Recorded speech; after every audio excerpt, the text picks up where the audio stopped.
നാട്ടുവർത്തമാനത്തിലേക്ക് വിശദമായി. മലപ്പുറം കുറ്റിപ്പുറത്ത് മോഷണക്കേസ് പ്രതികൾ പിടിയിലായി. വഴിക്കടവ് സ്വദേശി സൈനുൽ ആബിദീൻ, സഹായി വാടാനപ്പള്ളി സ്വദേശി സച്ചിൻ മാധവൻ എന്നിവരാണ് കുറ്റിപ്പുറം പോലീസിന്റെ പിടിയിലായത്. മലപ്പുറം, തൃശൂർ ജില്ലകളിലായി 14ഓളം മോഷണ കേസുകളിൽ ഇവർ പ്രതിയാണ്. വെട്ടുകത്തിയും 4 സിം കാർഡുകളും പ്രതികളിൽ നിന്ന് പോലീസ് പിടിച്ചെടുത്തു.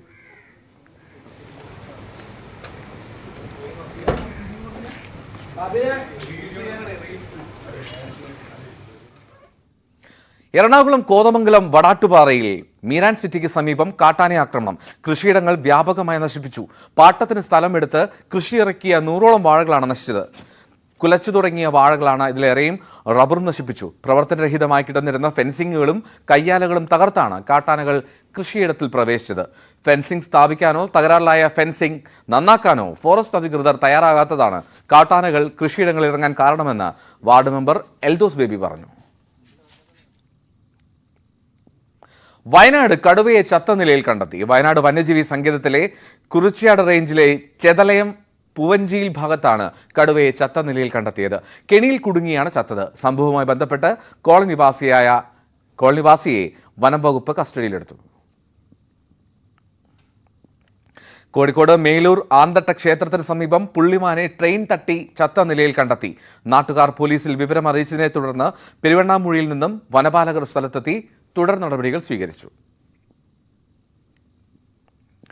കണ്ണൂർ പയ്യാവൂർ കാഞ്ഞിരക്കൊല്ലിയിൽ റിസോർട്ട് ഉടമ വെടിയേറ്റ് മരിച്ചു. കാഞ്ഞിരക്കൊല്ലി ഏലപ്പാറയിലെ പരത്തനാൽ ബെന്നിയാണ് മരിച്ചത്. കാഞ്ഞിരക്കൊല്ലിയിലെ അരുവി റിസോർട്ട് ഉടമയാണ് ബെന്നി. ഇന്ന് പുലർച്ചെ 1:30 സംഭവം.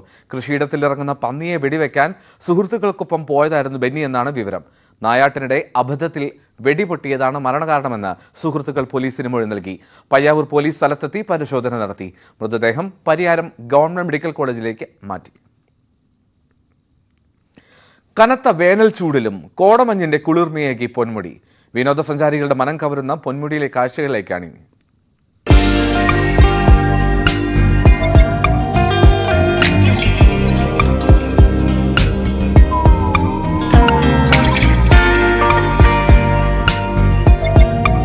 നാടെങ്ങും കൊടും ചൂടാണ്. എന്നാൽ ഇവിടെ പൊന്മുടിക്കുന്നിലെത്തിയാൽ ഇത് മറ്റൊരു ലോകമാണ്. അത് കാണാം, ആസ്വദിക്കാം.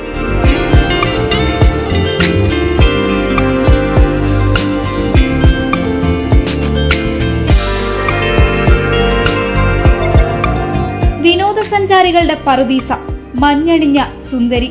കത്തുന്ന സൂര്യനെ മഞ്ഞുകൊണ്ട് മറച്ച് കുളിരൊഴുക്കുകയാണ് പൊന്മുടിക്കുന്ന്. ആ കുളിർമ തേടി കുടുംബത്തോടും കൂട്ടുകാർക്കുമൊപ്പം എന്നും എത്തുന്നത് ആയിരങ്ങൾ.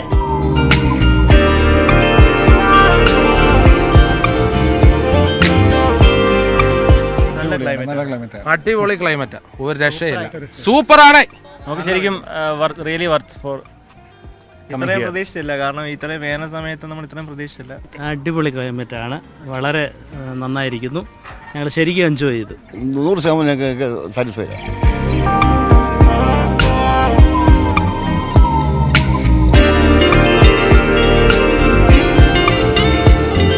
വളരെ മനോഹരമായിരിക്കുന്ന ഈ സ്ഥലങ്ങൾ ഈ സമയങ്ങളിൽ എല്ലാ ആസ്വാദകരും കൂടെ വരണമെന്നാണ് ഞങ്ങളുടെയൊക്കെ അഭിപ്രായം. വളരെ നല്ല ക്ലൈമറ്റ്. നമ്മുടെ തിരുവനന്തപുരത്ത് ഏറ്റവും അടുത്ത് ഈ കുറഞ്ഞ ചെലവിൽ ഇത്രയും ഊട്ടി പോലൊരു സ്ഥലം ആസ്വദിക്കാൻ കിട്ടിയതിൽ വളരെ സന്തോഷം.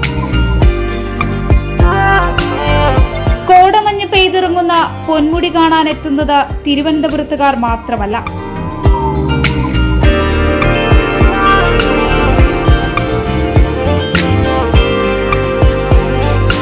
സത്യം പറഞ്ഞ ഇവിടുന്ന് പോകാനേ തോന്നുന്നില്ല. നല്ലൊരു ഇതാണ്. ഇവരൊക്കെ പറഞ്ഞ പോലെ തന്നെയാ, ഇവിടുന്ന് പോകാൻ തോന്നണില്ല. ഇവിടെ വന്നപ്പോൾ AC ഉള്ള ഫീൽ പോലെയൊക്കെ തോന്നണം.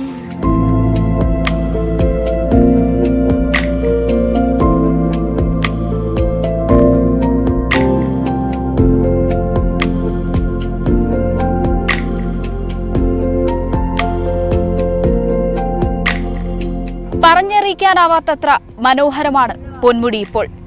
മനസ്സിനും ശരീരത്തിനും കുളിർമയേകുന്ന ഒരനുഭവം. ഹരികൃഷ്ണനൊപ്പം ഐശ്വര്യാനിൽ, ന്യൂസ് 18 തിരുവനന്തപുരം. ചെറിയ പെരുന്നാൾ ആഘോഷിച്ച വിശ്വാസികൾ.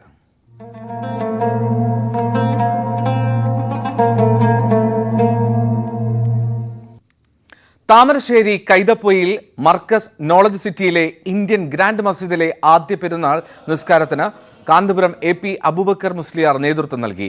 ആയിരക്കണക്കിന് ആളുകളാണ് പെരുന്നാൾ നിസ്കാരത്തിൽ പങ്കെടുത്തത്. പുലർച്ചെ മുതൽ നോളജ് സിറ്റിയിലേക്ക് ആളുകൾ എത്തിയിരുന്നു. പെരുന്നാൾ ആശംസകൾ പങ്കുവെക്കുകയും ചെയ്തു.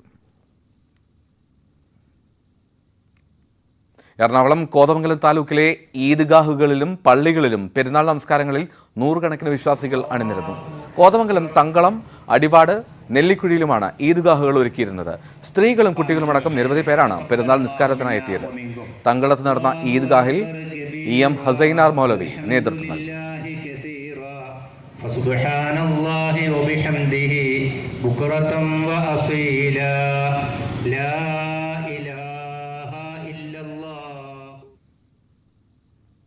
വിശ്വാസികൾ ചെറിയ പെരുന്നാൾ ആഘോഷിക്കുന്ന ഈ ദിവസത്തിൽ ഇക്കഴിഞ്ഞ നോമ്പുകാലത്ത് 25 നോമ്പും പിടിച്ച ശ്രുതിയെ പരിചയപ്പെടണം. കാരശ്ശേരി പഞ്ചായത്ത് മെമ്പറായ ശ്രുതി കമ്പളത്താണ് ഇസ്ലാം മത വിശ്വാസികൾക്കൊപ്പം നോമ്പ് പിടിച്ചത്. 4 വർഷമായി ശ്രുതി നോമ്പ് അനുഷ്ഠിക്കുന്നു. ഈ കടുത്ത ചൂടിലും 25 നോമ്പ് നോറ്റാണ് കോഴിക്കോട് കാരശ്ശേരി പഞ്ചായത്തിലെ 1-ാം വാർഡ് മെമ്പർ ശ്രുതി കമ്പളത്ത് ഇസ്ലാം മത വിശ്വാസികൾക്കൊപ്പം പുണ്യ റമദാനിൽ ചേർന്നു നിന്നത്. അയൽവാസികളായ മുസ്ലിം മതവിശ്വാസികൾ നോമ്പെടുക്കുന്നത് കണ്ടാണ് ശ്രുതിക്ക് നോമ്പെടുക്കാൻ പ്രചോദനമായത്. 4 വർഷമായി വ്രതം അനുഷ്ഠിച്ചു വരുന്നുണ്ട്. മുൻ വർഷങ്ങളിലൊക്കെ 9ഉം 19ഉം ഒക്കെ ആയിരുന്നെങ്കിൽ ഈ റംസാനിലാണ് ഏറ്റവും കൂടുതൽ നോമ്പെടുത്തത്. ഈ വർഷം നഷ്ടമായ 5 നോമ്പും പിന്നീട് നോൽക്കണമെന്നാണ് ശ്രുതിയുടെ ആഗ്രഹം. ഭർത്താവ് ബിജുവും കുട്ടികളും ശ്രുതിക്ക് പൂർണ്ണ പിന്തുണ നൽകി. തൊട്ടടുത്തുള്ള അയൽവാസികളൊക്കെ ഇങ്ങനെ നോമ്പെടുക്കുന്ന ആളുകളാണ്. അപ്പോൾ എനിക്കും നോമ്പ് എടുക്കണം തോന്നി. അപ്പോൾ എടുത്തു കഴിഞ്ഞപ്പോൾ എനിക്ക് വലിയ പ്രയാസം തോന്നിയില്ല. അപ്പോൾ വീണ്ടും വീണ്ടും എടുക്കാനാണ് തോന്നിയത്. അങ്ങനെയാണ് ഇപ്പോൾ എടുത്ത് തുടങ്ങിയത്. ഈ വർഷം 24 എണ്ണം എടുത്തു. മുന്നത്തെ വർഷം 19. അതിൻ്റെ മുന്നേ അത്രയൊന്നുമില്ല, ചെറുത് ഒരു 9 എണ്ണം അത്ര എടുക്കാൻ പറ്റിയിട്ടുള്ളൂ. അപ്പോൾ ഈ പോയ 4 വീണ്ടും എടുക്കണം തന്നെയാണ് എൻ്റെ ആഗ്രഹം. എനിക്ക് പ്രത്യേകിച്ച് ശാരീരികമായിട്ടും മാനസികമായിട്ടൊന്നും വലിയ പ്രയാസമൊന്നും തോന്നിയില്ല. വീട്ടിൽ നിന്ന് സപ്പോർട്ടാണ്. ഏട്ടൻ അങ്ങനെ പ്രത്യേകിച്ച് എടുക്കണ്ടെന്നോ അങ്ങനെയൊന്നും പറയില്ല. അപ്പോൾ വീട്ടിൽ നിന്നുള്ള സപ്പോർട്ടും കൂടി ഉള്ളതുകൊണ്ട് ഞാൻ മുന്നോട്ട് പോകുന്നു. കടുത്ത ചൂടായതുകൊണ്ട് തന്നെ ഇത്തവണ ഉച്ച സമയങ്ങളിൽ ചെറിയ പ്രയാസം നേരിട്ടു. കാരക്കയും വെള്ളവും കുടിച്ച് നോമ്പ് തുറന്നാൽ പിന്നീട് വീട്ടിലെ സാധാരണ ഭക്ഷണ രീതി തന്നെയാണ് തുടരുന്നതെന്നും കടുത്ത ചൂടായതുകൊണ്ട് തന്നെ ഭക്ഷണത്തേക്കാൾ കൂടുതൽ വെള്ളമാണ് കുടിച്ചതെന്നും ശ്രുതി പറഞ്ഞു. ശ്രുതി നോമ്പെടുക്കുന്നത് കണ്ട് 13 വയസ്സുകാരനായ 2ാമത്തെ മകൻ ശ്രേയസും ഇത്തവണ ഒരു നോമ്പെടുത്തു. സാധാരണ നോമ്പ് തുറക്കാനായി പ്രത്യേക വിഭവങ്ങളൊന്നും ഉണ്ടാക്കലില്ലെങ്കിലും മകൻ നോമ്പെടുത്ത അന്ന് മകന്റെ നിർബന്ധപ്രകാരം പ്രത്യേക വിഭവങ്ങൾ ഒരുക്കി. വരും വർഷങ്ങളിലും നോമ്പെടുക്കാൻ തന്നെയാണ് ശ്രുതിയുടെ തീരുമാനം. ന്യൂസ് 18 മുക്കം. മലപ്പുറം എടവണ്ണയിൽ യുവാവിനെ ദുരൂഹ സാഹചര്യത്തിൽ മരിച്ച നിലയിൽ കണ്ടെത്തി. എടവണ്ണ സ്വദേശി റിദാൻ ബാസിത്തിനെയാണ് മരിച്ച നിലയിൽ കണ്ടെത്തിയത്. ചെമ്പക്കുത്ത് മലയുടെ മുകളിലാണ് മൃതദേഹം കണ്ടെത്തിയത്. ഡിവൈഎസ്പിയുടെ നേതൃത്വത്തിൽ പോലീസ് സംഘം പരിശോധന നടത്തുന്നുണ്ട്. CH സെന്ററുകൾ നടത്തുന്ന പ്രവർത്തനങ്ങൾ മാതൃകാപരമെന്ന് speaker N Shamseer. Thalassery CH centre സംഘടിപ്പിച്ച പെരുന്നാൾ സൗഹൃദ സംഗമം ഉദ്ഘാടനം ചെയ്ത് സംസാരിക്കുകയായിരുന്നു അദ്ദേഹം. തലശ്ശേരി ഗവൺമെന്റ് ആശുപത്രി പരിസരത്ത് വെച്ച് സംഘടിപ്പിച്ച സ്നേഹസംഗമത്തിൽ CH centre vice chairman doctor CP Nasimuddin അധ്യക്ഷത വഹിച്ചു. പ്ലാച്ചിമേടയിലെ ഭൂമി സംസ്ഥാന സർക്കാരിന് നൽകാനുള്ള കൊക്കക്കോള കമ്പനിയുടെ നീക്കം ഒത്തുകളിയാണെന്ന ആരോപണം. പ്ലാച്ചിമേട നഷ്ടപരിഹാര ട്രിബ്യൂണൽ ബിൽ പ്രകാരം ഇരകൾക്കുള്ള നഷ്ടപരിഹാരം നൽകാതിരിക്കാനുള്ള നീക്കത്തിന്റെ ഭാഗമാണ് സ്ഥലം കൈമാറാനുള്ള തീരുമാനമെന്ന് സമരസമിതി ആരോപിച്ചു. കഴിഞ്ഞ ദിവസമാണ് പ്ലാച്ചിമേടയിലെ 35 ഏക്കർ ഭൂമിയും കെട്ടിടവും സംസ്ഥാന സർക്കാരിന് കൈമാറാൻ കൊക്കക്കോള കമ്പനി തീരുമാനിച്ചത്. കർഷകരുടെ നേതൃത്വത്തിൽ ആരംഭിക്കുന്ന ഫാമർ പ്രൊഡ്യൂസർ ഓർഗനൈസേഷന് ഈ ഭൂമി നൽകാനാണ് ആലോചന. എന്നാൽ പ്ലാച്ചിമേട നഷ്ടപരിഹാര ട്രൈബ്യൂണൽ ബിൽ പ്രകാരം 216 കോടി രൂപ ഇരകൾക്ക് നഷ്ടപരിഹാരം നൽകണമെന്നായിരുന്നു കണ്ടെത്തൽ. ബിൽ രാഷ്ട്രപതി തള്ളിയതോടെ പകരം ബിൽ ആവശ്യപ്പെട്ട് പ്ലാച്ചിമേടയിൽ സമരം തുടരുകയാണ്. ഇതിനിടെയാണ് കമ്പനിയുടെ പുതിയ നീക്കം. നഷ്ടപരിഹാരം നൽകാതിരിക്കാനുള്ള നീക്കത്തിന്റെ ഭാഗമാണിതെന്നാണ് ആരോപണം. 1 വർഷമായി സർക്കാർ കോള കമ്പനിയുമായിട്ടുള്ള വലിയ ഒത്തുകളിയും ഗൂഢാലോചനയുടെ തെളിവാണ് ഇപ്പോൾ ഇരകളെ വഞ്ചിച്ചുകൊണ്ട് ഇരകളോട് നീതി പുലർത്താതെ വഞ്ചന നടത്തിക്കൊണ്ട് കോളയുടെ പക്ഷത്ത് കോളയുടെ ഏറാമൂളികളായി സർക്കാർ പ്രവർത്തിക്കുന്നവർ ഇവര് കോർപ്പറേറ്റുകളിലെയും കുത്തകളിലെയും ആളുകളാണ്. എന്നാൽ ഭൂമി ഏറ്റെടുക്കൽ നഷ്ടപരിഹാരത്തെ ബാധിക്കില്ലെന്ന് മന്ത്രി കെ കൃഷ്ണൻകുട്ടി പ്രതികരിച്ചു. നഷ്ടപരിഹാരത്തിനും ഇതിന് യാതൊരു ബന്ധമില്ല. അത് കേസാണ്. അത് കേസ് സുപ്രീം കോടതിയിൽ കേന്ദ്ര ഗവൺമെന്റ് കയ്യിലാണ് അതുള്ളത്. അത് പഞ്ചായത്താണ് അതിൽ കേസ് ഫയൽ ചെയ്തത്. അത് അതിന്റെ പാട്ടിൽ പോകുന്നു. അതും ഇതുമായിട്ട് ബന്ധമില്ല. നഷ്ടപരിഹാര തുക സംബന്ധിച്ച് ഉറപ്പുകൾ ലഭിക്കാതെ കമ്പനി ഏറ്റെടുക്കൽ നടപടികൾ മുന്നോട്ട് കൊണ്ടുപോകാൻ അനുവദിക്കില്ലെന്നാണ് സമരസമിതിയുടെ നിലപാട്. പ്ലാച്ചിമട സമരത്തിന് 21 വർഷം തികയുന്ന ഇന്ന് തുടർ സമരങ്ങൾ പ്രഖ്യാപിക്കാനാണ് സമരസമിതിയുടെ തീരുമാനം. ന്യൂസ് 18 പാലക്കാട്. തൊടുപുഴ നഗരത്തിൽ വിൽപ്പനയ്ക്കായി എത്തിച്ച നിരോധിത ലഹരി വസ്തുക്കൾ പോലീസ് പിടികൂടി. പരിശോധനയ്ക്കിടെ പോലീസ് വാഹനം കണ്ട ഒരാൾ ഓടി രക്ഷപ്പെട്ടു. ജില്ലാ ആശുപത്രിക്ക് സമീപത്തെ ഗോഡൌണിൽ നടത്തിയ റെയ്ഡിലാണ് ലഹരി വസ്തുക്കൾ കണ്ടെത്തിയത്. ഉൽപ്പന്നങ്ങൾക്ക് 1.25 ലക്ഷം രൂപ വില മതിക്കുമെന്ന് പോലീസ് പറഞ്ഞു. വരും ദിവസങ്ങളിലും പരിശോധന തുടരുമെന്നും പോലീസ് വ്യക്തമാക്കി.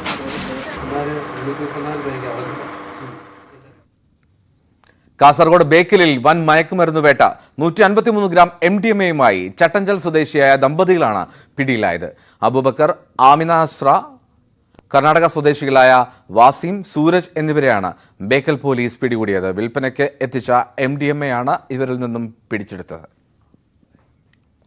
നാട്ടുവർത്തമാനത്തിലേക്ക് വീണ്ടും. വന്ദേ ഭാരത് എക്സ്പ്രസിന്റെ ഫ്ളാഗ് ഓഫ് ചടങ്ങ് നടക്കുന്ന 25-ാം തീയതി തിരുവനന്തപുരം സെൻട്രലിലേക്ക് വരുന്നതും ഇവിടെ നിന്ന് പുറപ്പെടുന്നതുമായ ട്രെയിനുകളുടെ സർവീസ് പുനഃക്രമീകരിച്ചു. തിരുവനന്തപുരത്തേക്ക് വരുന്ന Malabar express, Chennai mail, Amrita express എന്നിവ 23, 24 തീയതികളിൽ കൊച്ചുവേളിയിൽ യാത്ര അവസാനിപ്പിക്കും. കൊല്ലം തിരുവനന്തപുരം സ്പെഷ്യൽ എക്സ്പ്രസ് കഴക്കൂട്ടത്തും നാഗർകോവിൽ കൊച്ചുവേളി സ്പെഷ്യൽ എക്സ്പ്രസ് നേമത്തും സർവീസ് അവസാനിപ്പിക്കും. തിരുവനന്തപുരത്ത് നിന്നുള്ള മലബാർ എക്സ്പ്രസ്, ചെന്നൈ മെയിൽ എന്നിവ കൊച്ചുവേളിയിൽ നിന്നായിരിക്കും സർവീസ് ആരംഭിക്കുക. തിരുവനന്തപുരം കൊല്ലം സ്പെഷ്യൽ എക്സ്പ്രസ് കഴക്കൂട്ടത്തു നിന്നും കൊച്ചുവേളി നാഗർകോവിൽ സ്പെഷ്യൽ എക്സ്പ്രസ് നേമത്തു നിന്നും സർവീസ് ആരംഭിക്കും. ഇടുക്കിയിലെ 17 റോഡുകൾക്ക് പ്രധാനമന്ത്രിയുടെ ഗ്രാം സഡക് യോജന പദ്ധതിയിൽ നിർമ്മാണാനുമതി ലഭിച്ചു. മണിയാറൻകുടി ഉടുമ്പന്നൂർ റോഡിന് ഉൾപ്പെടെയാണ് അനുമതി ലഭിച്ചത്. വനം വകുപ്പിന്റെ അനുമതി കൂടി ലഭിച്ചാൽ ഹൈറേഞ്ചിന്റെ കുടിയേറ്റ സ്മരണ നിലനിർത്തുന്ന ഇടുക്കി ഉടുമ്പന്നൂർ റോഡ് യാഥാർത്ഥ്യമാകുമെന്ന് MP ഡീൻ കുര്യാക്കോസ് പറഞ്ഞു. മണിയാറൻകുടി ഉടുമ്പന്നൂർ റോഡ് ഉൾപ്പെടെ പ്രധാനമന്ത്രി ഗ്രാം സഡക് യോജന പദ്ധതിയിൽ ഉൾപ്പെടുത്തി ഇടുക്കി പാർലമെന്റ് മണ്ഡലത്തിൽ 17 റോഡുകൾക്ക് നിർമ്മാണാനുമതി ലഭിച്ചതായി ഇടുക്കി MP അഡ്വക്കേറ്റ് ഡീൻ കുര്യാക്കോസ് അറിയിച്ചു. ഇടുക്കി ജില്ലയിൽ മാത്രം 13 റോഡുകൾക്കായി 71.863 കിലോമീറ്റർ ദൂരം നിർമ്മിക്കുന്നതിനാണ് PMGSY പദ്ധതിയിൽ അംഗീകാരം ലഭിച്ചിട്ടുള്ളത്. നിയമപ്രശ്നങ്ങളിൽ പെട്ടുകിടന്നിരുന്ന ഇടുക്കി മണിയാറൻകുടി ഉടുമ്പന്നൂർ റോഡിന് കേന്ദ്ര ഗ്രാമവികസന മന്ത്രാലയത്തിന്റെ അനുമതി ലഭിച്ചതാണ് പ്രധാനപ്പെട്ട കാര്യമെന്നും MP പറഞ്ഞു. ഉടുമ്പന്നൂർ മണിയാറൻകുടി ആദ്യകാല കുടിയേറ്റ സ്മരണകൾ ഏറ്റവും കൂടുതലായി നിലനിർത്തപ്പെടുന്ന ഈ റോഡിന് ഗ്രാമവികസന മന്ത്രാലയത്തിന്റെ ഭാഗത്തു നിന്നുള്ള അന്തിമ അനുമതി ലഭിച്ചിരിക്കുന്നു എന്നുള്ളതാണ്. ഇതൊരു ചെറിയ നേട്ടമല്ല. ഇനി ഫോറസ്റ്റ് ഡിപ്പാർട്ട്മെന്റിന്റെ സാങ്ഷൻ കൂടി മാത്രമേ നമുക്ക് ലഭിക്കേണ്ടതായിട്ടുള്ളൂ. ഇവിടെ 17.70 കോടി രൂപയുടെ അനുമതിയാണ് നമുക്ക് ലഭിച്ചിരിക്കുന്നത്. ഇടുക്കി ജില്ലാസ്ഥാനത്തു നിന്നും ഏറ്റവും കുറഞ്ഞ ദൂരത്തിൽ തൊടുപുഴ ഉൾപ്പെടെയുള്ള മറ്റ് പ്രധാന നഗരങ്ങളിലേക്ക് എത്താൻ കഴിയുന്ന പാതയാണ് ഇടുക്കി മണിയാറൻകുടി ഉടുമ്പന്നൂർ റോഡ്. ഗ്രാമവികസന മന്ത്രാലയത്തിന്റെ അനുമതി ലഭിക്കുകയും തുക നീക്കിവെക്കുകയും ചെയ്തെങ്കിലും വനം വകുപ്പിന്റെ അനുമതി കൂടി ലഭിച്ചാൽ മാത്രമേ നിർമ്മാണം ആരംഭിക്കാനാവൂ എന്നും MP ഡീൻ കുര്യാക്കോസ് വ്യക്തമാക്കി. ന്യൂസ് 18 ഇടുക്കി. പാലക്കാട് പട്ടാമ്പി കൊടുമുണ്ടയിൽ വിവിധ ഇടങ്ങളിൽ CCTV ക്യാമറകൾ സ്ഥാപിച്ചു. ജനങ്ങളുടെ സുരക്ഷ കണക്കിലെടുത്താണ് പ്രദേശത്തെ ജനകീയ കമ്മിറ്റിയുടെ നേതൃത്വത്തിൽ ഈ ക്യാമറകൾ സ്ഥാപിച്ചത്. കൊടുമുണ്ട പ്രദേശം ഇനി ക്യാമറ വലയത്തിലാണ്. പ്രദേശത്ത് മുക്കിലും മൂലയിലുമായി 24 ക്യാമറകൾ 24 മണിക്കൂറും കണ്ണു തുറന്നിരിക്കും. 11 കേന്ദ്രങ്ങളിലാണ് ക്യാമറകൾ സ്ഥാപിച്ചത്. നന്മ പ്രവാസി കൂട്ടായ്മയുടെ സഹകരണത്തിൽ പ്രദേശത്തെ ജനകീയ കമ്മിറ്റിയാണ് CCTV ക്യാമറ സ്ഥാപിച്ചത്. കൊടുമുണ്ടയിൽ ഇപ്പൊ ആരംഭിച്ചിട്ടുള്ള ഇതൊരു മാതൃകയാണ്. നിങ്ങളൊരു തുടക്കമിട്ടിരിക്കുകയാണ്. മറ്റുള്ള പ്രദേശത്തും ഇതുപോലെ നിങ്ങളെ കണ്ടുകൊണ്ട് തുടങ്ങാൻ കഴിയട്ടെ എന്നുള്ളതാണ് എനിക്ക് പറയാനുള്ളത്. നമുക്ക് സുരക്ഷിതത്വം ഒരുക്കുന്നു എന്ന് മാത്രമല്ല, എന്ത് അപകടമുണ്ടായാലും എന്ത് പ്രശ്നമുണ്ടായാലും അതെന്താണ് എന്ന് എവിഡൻസോടുകൂടി എടുക്കാൻ കഴിയുന്ന രീതിയിൽ നമുക്ക് തെളിവ് ലഭ്യമാകുമെന്ന പ്രത്യേകതയുണ്ട്. ഒരുപാട് പോലീസുകാരെ സുരക്ഷിതത്തിന് വേണ്ടി നിർത്തുന്നതിന് പകരം ആളില്ലാതെയും ക്യാമറകൾ ഉണ്ടെങ്കിൽ വളരെ കുറഞ്ഞ കുറ്റകൃത്യമാണ് അവിടെ നടക്കുക എന്നുള്ളത് നമ്മളിപ്പോ കണ്ടെത്തിയിട്ടുണ്ട്. അതോടൊപ്പം തന്നെ ചില ആളുകൾക്ക് ജന്മന ഇങ്ങനെ കുറ്റകൃത്യം ചെയ്യാനുള്ള വാസനയുള്ള ആളുകളും ക്യാമറ കണ്ടു കഴിഞ്ഞാൽ ഒരു പരിധി വരെ ആ കുറ്റകൃത്യം കുറയും. Shoranur DYSP PC Haridas switch on നിർവഹിച്ചു. 4.5 ലക്ഷം രൂപ ചെലവിലാണ് CCTV സംവിധാനം ഒരുക്കിയത്. സമീപ പ്രദേശങ്ങളിൽ മോഷണങ്ങൾ വർദ്ധിച്ചുവരുന്ന സാഹചര്യത്തിൽ ജനങ്ങളുടെ സുരക്ഷ കണക്കിലെടുത്താണ് പദ്ധതി. ന്യൂസ് 18 പട്ടാമ്പി. കവർച്ച കേസിൽ ടിക്ടോക്ക് താരം മീശ വിനീതിനെയും കൂട്ടാളിയെയും സ്ഥലത്തെത്തിച്ച് തെളിവെടുപ്പ് നടത്തി. തിരുവനന്തപുരം കണിയാപുരത്ത് പട്ടാപ്പകൽ പെട്രോൾ പമ്പ് മാനേജറിൽ നിന്ന് 2 ലക്ഷം രൂപ കവർന്ന കേസിലാണ് ഇവർ അറസ്റ്റിലായത്. വിനീത് 10ഓളം മോഷണ കേസുകളിലും തമ്പാനൂർ സ്റ്റേഷനിൽ ബലാത്സംഗ കേസിലും പ്രതിയാണ്. നഗരൂരിൽ നിന്ന് മോഷ്ടിച്ച ബൈക്കിലെത്തിയാണ് ഇവർ കവർച്ച നടത്തിയത്. കഴിഞ്ഞ മാർച്ച് 23-നായിരുന്നു കണിയാപുരത്തുള്ള SBIയുടെ പള്ളിപ്പുറം ശാഖയുടെ മുന്നിൽ വെച്ച് കവർച്ച നടത്തിയത്.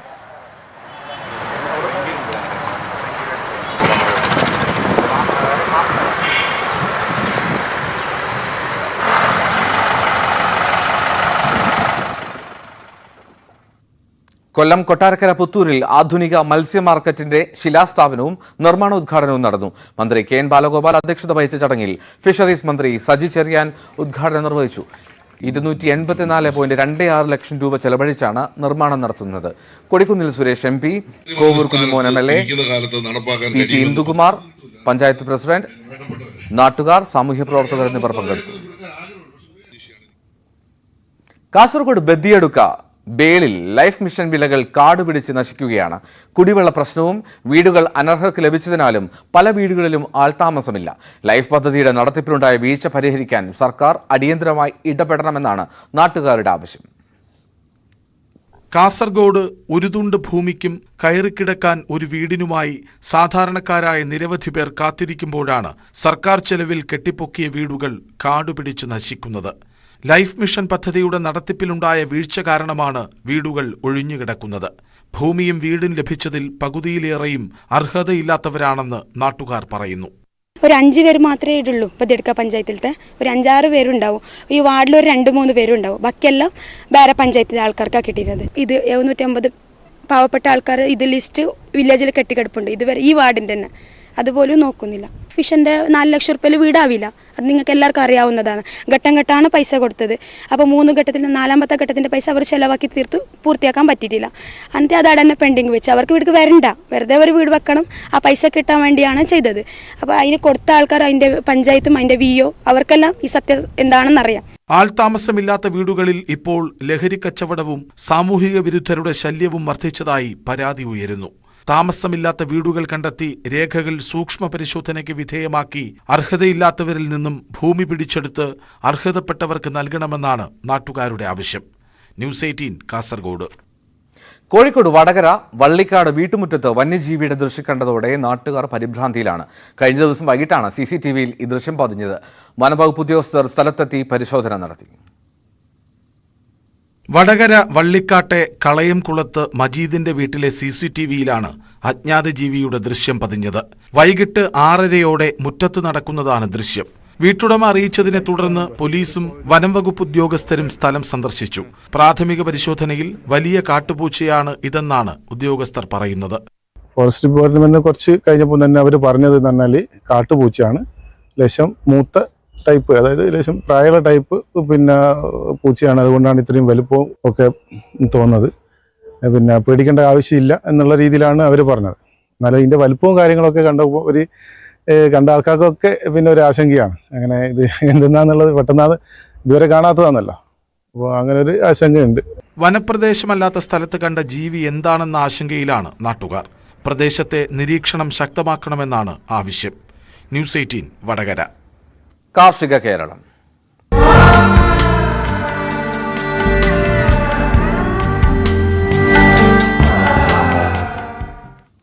കോതമംഗലം പൈങ്ങോട്ടൂരിൽ മിടുക്കനായ ഒരു കുട്ടി കർഷകനുണ്ട്. ബിരുദ വിദ്യാർത്ഥിയായ റോഷൻ. പക്ഷികളെയും മൃഗങ്ങളെയും വളർത്തിയാണ് റോഷൻ ശ്രദ്ധേയനാകുന്നത്.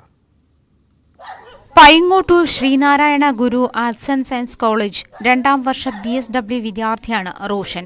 6ാം ക്ലാസ്സിൽ പഠിക്കുമ്പോൾ അമ്മ ഒരു ആട്ടിൻകുട്ടിയെ വാങ്ങി റോഷന് നൽകി. പിന്നീട് പക്ഷികളോടും മൃഗങ്ങളോടും റോഷന് വല്ലാത്ത ഇഷ്ടമായി.